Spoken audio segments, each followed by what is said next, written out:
Akibat kebocoran gas, warga desa Panton Rayet diungsikan ke kantor Kecamatan Banda Alam, Aceh Timur.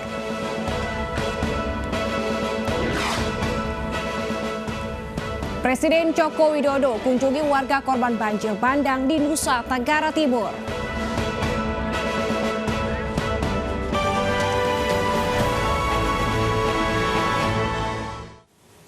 Pemirsa, Muldoko menolak berkomentar terkait kisruh Partai Demokrat versi KLB Sibolangit.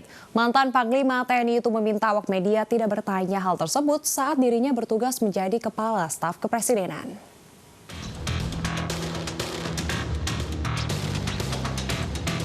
Pasca kisruh Partai Demokrat, Muldoko akhirnya muncul kembali sebagai Kepala Staf Kepresidenan.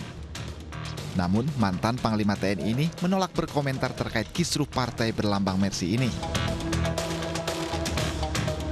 Padahal Muldoko sudah ditetapkan sebagai Ketua Umum berdasarkan KLB Partai Demokrat Sibolangit. Muldoko meminta awak media tidak menanyakan hal-hal yang tidak berkaitan dengan kerja Kepala Staf Kepresidenan. Saya yang belum jelas, yang tanya saya. Jadi masalah. Ya, ntar dulu lah, sabar, kenapa sih? Ya, oke, cukup ya. Ini kantor kepresidenan, tanya yang berkaitan dengan urusan kerja-kerja KSP. Sebelumnya, Kementerian Hukum dan Keamanan menolak kepengurusan Partai Demokrat versi KLB Sibolangit karena ada sejumlah dokumen yang belum lengkap. Demokrat versi KLB pun berniat mengajukan gugatan ke Pengadilan Tata Usaha Negara terhadap keputusan Kemenkumham. Dari Jakarta, Tim Liputan iNews melaporkan. Pemirsa, menyambut bulan suci Ramadan, Masjid Istiqlal Jakarta membuka kembali kegiatan ibadah untuk masyarakat umum. Selain dapat digunakan untuk sholat wajib 5 waktu, Masjid Istiqlal juga akan adakan sholat tarawih di bulan suci Ramadan ini dengan jumlah jamaah terbatas.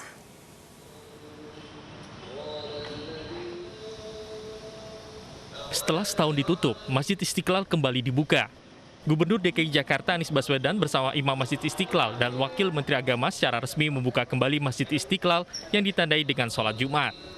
Dari 250.000 kapasitas jemaah, Masjid Istiqlal hanya boleh digunakan oleh 2.000 jemaah. Alhamdulillah tadi keputusan rapat kita, Istiqlal sudah mulai dibuka bulan suci Ramadan, tapi masih sangat terbatas. Jadi kita akan buka sampai 2.000 orang atau 30% dari ruang utama ya. Meskipun sudah dapat digunakan untuk sholat 5 waktu dan sholat tarawih di bulan suci Ramadan, sejumlah aktivitas yang biasa dilakukan di Masjid Istiqlal terpaksa harus ditiadakan. Hal itu dilakukan guna mencegah penyebaran COVID-19. Kita tidak melakukan acara buka puasa. Jadi hanya dipakai sholat tarawih, sholat 5 waktu, tidak ada buka puasa, tidak ada sholat lail, dan tidak ada sahur, ya. Yang ada hanya sholat maghrib, isya, sholat tarawih, witir, bagi yang mau witir. Kemudian sesudah itu jam 8, kita kosongkan kembali masjid ini untuk langsung kita sterilkan, disemprot lagi semuanya. Keputusan pembukaan kembali Masjid Istiqlal ini sudah melalui sejumlah simulasi dan berbagai kesiapan antisipasi yang diterapkan pihak Masjid Istiqlal. Di antaranya jarak antar jemaah diatur 2,5 meter, pada tempat wudhu juga disediakan hand sanitizer dan sabun. Pada area tempat wudhu, pihak Masjid Istiqlal akan melakukan pengawasan khusus untuk menghindari adanya penumpukan orang. Dari Jakarta, Virga Agesta, Jemi Yasin, iNews melaporkan. Pemirsa, di ulang tahunnya yang ke-75, TNI Angkatan Udara mendapat kado spesial, yakni Monumen Marsikal Muda TNI Anumerta Abdurrahman Saleh. Monumen yang menjadi cikal bakal berdirinya Rumah Sakit Pusat Angkatan Udara diresmikan oleh Panglima TNI Marsikal TNI Hadi Cahyanto Jumat siang.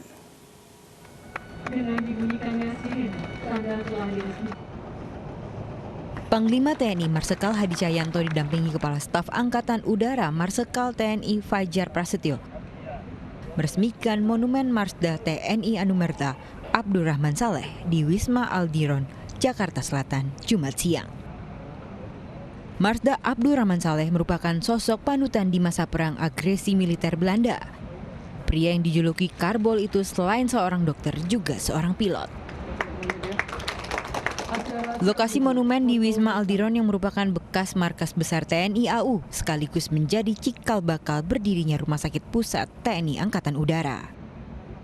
Peresmian monumen ini juga menjadi kado ulang tahun TNI Angkatan Udara ke-75 yang hari ini kita peringati. Mudah-mudahan ini adalah awal sejarah. Kita memiliki satu rumah sakit kebanggaan dan insya Allah adalah yang terbesar untuk khusus penyakit infeksi. Ulang tahun ke-75 TNI Angkatan Udara bertema dilandasi jiwa kesatria, militan, loyal, dan profesional. TNI AU siap mendukung percepatan penanganan COVID-19 dan pemulihan ekonomi nasional. Dari Jakarta, Rian Rahman, iNews melaporkan. Pemirsa, PT Bank Syariah Indonesia (TBK) meraih penghargaan kategori The Best in Emerging Synergetic Business Initiative dari iNewsmaker Award 2021. Penghargaan menjadi bukti bahwa PT Bank Syariah Indonesia (TBK) memiliki produk dan layanan yang inovatif sebagai upaya memberikan kemudahan bagi masyarakat dalam bertransaksi sebagai prinsip syariah.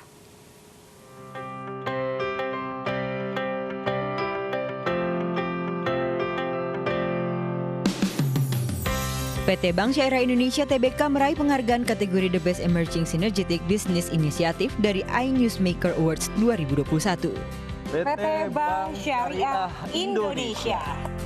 Direktur Utama PT Bank Syariah Indonesia (TBK) Heri Gunardi mengatakan BSI dalam menjalankan perannya selama ini berupaya menunjukkan berbagai langkah strategis inovatif sehingga berdampak signifikan pada stabilitas kinerja perusahaan di masa pandemi COVID-19. Heri berharap penghargaan dari iNewsmaker Awards 2021 dapat memacu BSI untuk terus memberikan yang terbaik kepada seluruh stakeholders. Terima kasih kepada iNews atas penghargaan iNewsmaker Award 2021 yang telah diberikan kepada Bank Syariah Indonesia dalam kategori The Best in Emerging Synergetic Business Initiative. Penghargaan ini merupakan wujud kerja keras insan Bank Syariah Indonesia sekaligus menjadi bukti bahwa Bank Syariah Indonesia memiliki produk dan layanan yang inovatif sebagai upaya memberikan kemudahan bagi masyarakat dalam bertransaksi sesuai prinsip syariah. Penghargaan ini memacu kami untuk terus memberikan yang terbaik kepada segenap stakeholders. Semoga iNews dapat senantiasa menjadi mitra dalam memasyarakatkan dan mengembangkan ekonomi syariah di Indonesia. iNewsmaker Awards 2021 merupakan ajang penghargaan kepada kementerian, lembaga negara, perusahaan baik BUMN, swasta, nasional maupun multinasional, serta pimpinan atau organisasi yang telah menunjukkan langkah-langkah responsif, inovatif, antisipatif, dan kolaboratif di masa pandemi COVID-19. Tim Liputan iNews melaporkan.